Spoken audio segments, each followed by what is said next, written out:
Hi. First of all ரொம்ப sorry, நான் நிறைய பேருக்கு தொல்லை கொடுத்துட்டேன். குறிப்பாக எங்கள் அம்மாவுக்கு. நான் எதுக்காக அந்த வீடியோ போஸ்ட் பண்ணியிருந்தேன்னா, life can be unfair at any time அப்படின்றது எனக்கு சொல்லணும்னு தோணுச்சு. நான் அதை சொன்னேன்.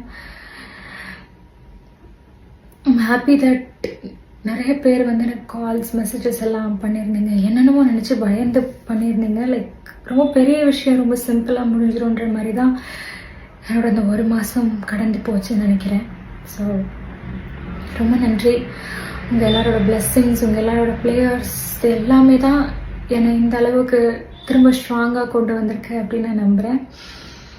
ஃபர்ஸ்ட் நான் ஒரு விஷயத்த சொல்லிடுறேன்.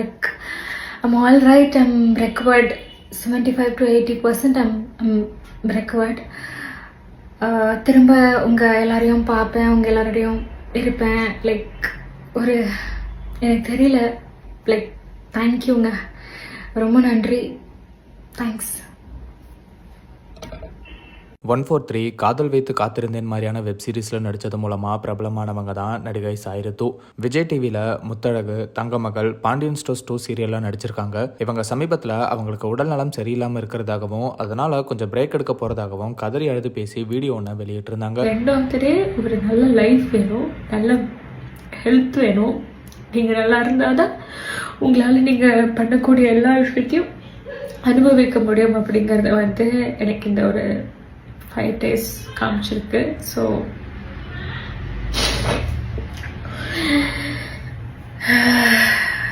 தேங்க்யூ. சாய்ரித்து அந்த வீடியோவில் இவங்களுக்கு என்ன உடல்நல பாதிப்பு அப்படிங்கிறத சொல்லலை. இதனால் பலரும் இவங்க ஏதோ கொடிய நோயால் பாதிக்கப்பட்டிருக்கிறதா நினச்சி கமெண்ட் பண்ணிட்டு வந்தாங்க. இந்த ஒரு சூழ்நிலையில் சாய்ரித்துவே அவங்க குணமாகிட்டதாகவும் இப்போது நல்லா இருக்கிறதாகவும் சொல்லி எமோஷ்னலாக பேசியிருக்காங்க. ஆனால் இந்த வீடியோலையும் சாய்ரித்து அவங்க என்ன நோயால் பாதிக்கப்பட்டாங்க அப்படிங்கிறத சொல்லலை அப்படிங்கிறதும் குறிப்பிடத்தக்கது.